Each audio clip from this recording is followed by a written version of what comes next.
ሩትዬ ማለት ነው የሚያዝናኑ ቪዲዮዎችን ማየት ደስ ይላታል። ታውቃላችሁ ብዙ ጊዜ ገብታ አይታ ሪፖስት ታደርጋለች። እና የኔ እናት ዛሬ ለምንድን ነው እየጠፋሽው? ለምንድን ነው ያልመጣሽው? እንዲህ ናፈቅሽን እኮ ትላንት በጭቅጭቅ ነበረ ከነ ሜሪ ጋር በመጨረሻ ያየንሽ። ዛሬ ደግሞ አልመጣሽም እና ለምን አልመጣሽም? አቶ ደስታ እንግዲህ ዛሬ ከእዩዬ ቀብራራው ጋር መጥቶ ነበረ እና እኔ ከዚህ በኋላ በቃኝ ብሎ እንግዲህ ያው ሩትዬ ላይ እጁን እንደዚህ ሲያደርግ ነበረ። ስነ ስርዓት ይኖርክ፣ ሩትዬ ላይ እጅ የማንሳት መብት የለህም። ስነ ስርዓት እንከባበር፣ እሺ እንከባበር።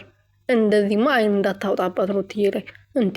አንተ መሰልከኝ ገና ልጅቷ የመጀመሪያ ፍቅር ሳታጋግም ወደ ህይወቷ መተክ አፈቅርሻለሁ ሞትልሻለሁ ስትላት የነበረው እሷ እኮ ስትነግርክ ነበር እኔ አልፈልግም ብላ በተደጋጋሚ ትነግር ነበር። አሁን ደግሞ የመጨረሻ ውሳኔዋን ነው የወሰነችው። ትክክል ነች። ከዚህ በላይ ኤደክ ሳትጎዳ ብዙ ተስፋ ሳይኖርክ በመናገሯ እንደውም ጥሩ ነገር ነው ያደረገችው። ሩትዬ ጎበዝ ነች።